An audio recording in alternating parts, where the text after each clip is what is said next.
জানেন যে বাংলাদেশ জাতীয়তাবাদী দলের চেয়ারম্যান দেশনেত্রী বেগম খালেদা জিয়া, তিনবারের সাবেক প্রধানমন্ত্রী, আজকে 1 মাস প্রায় হয়ে যাচ্ছে।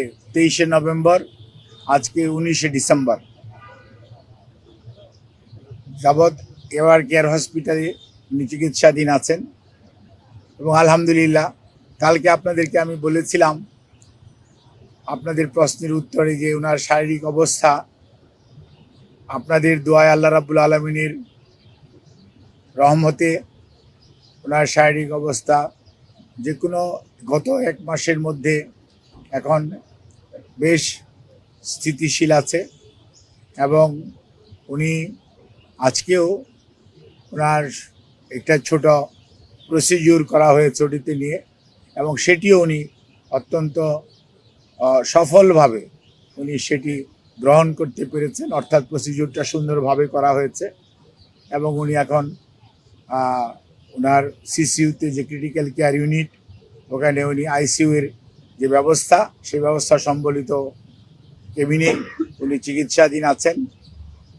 আমরা আমাদের ভারপ্রাপ্ত চেয়ারম্যান জনাব তারেক রহমান এবং আমাদের ভারপ্রাপ্ত চেয়ারম্যানের সহধর্মিণী ডক্টর জুবাইদা রহমান এবং শর্মিলি সৈয়দা শামিলা রহমান এবং শাইম ইস্কান্দার সহ পরিবারের সকলের পক্ষ থেকে এবং দলের পক্ষ থেকে আপনাদের মাধ্যমে দেশবাসীর কাছে আমরা দোয়া চাই।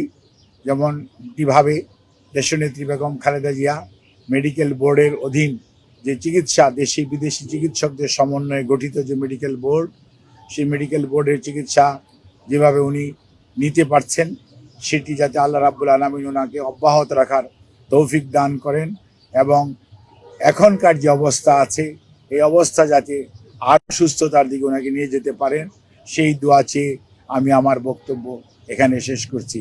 আপনাদের সবাইকে এবং আপনাদেরকে এটুকুই বলবো যে উনি যে অবস্থায় ছিলেন সেই অবস্থার তুলনায় আজকে আল্লাহর অশেষ মেহেরবানিতে আপনাদের সকলের দোয়ায় উনি মেডিকেল বোর্ডের চিকিৎসার পরিপ্রেক্ষিতে অনেকটা আগের চেয়ে বেশি ওনার অবস্থা স্থিতিশীল রয়েছে। ওনার সার্বিক সুস্থতার জন্য আপনারা সবাই দেশবাসীর কাছে আমরা দোয়া চাই আপনাদের মাধ্যমে। সবাইকে অনেক অনেক ধন্যবাদ।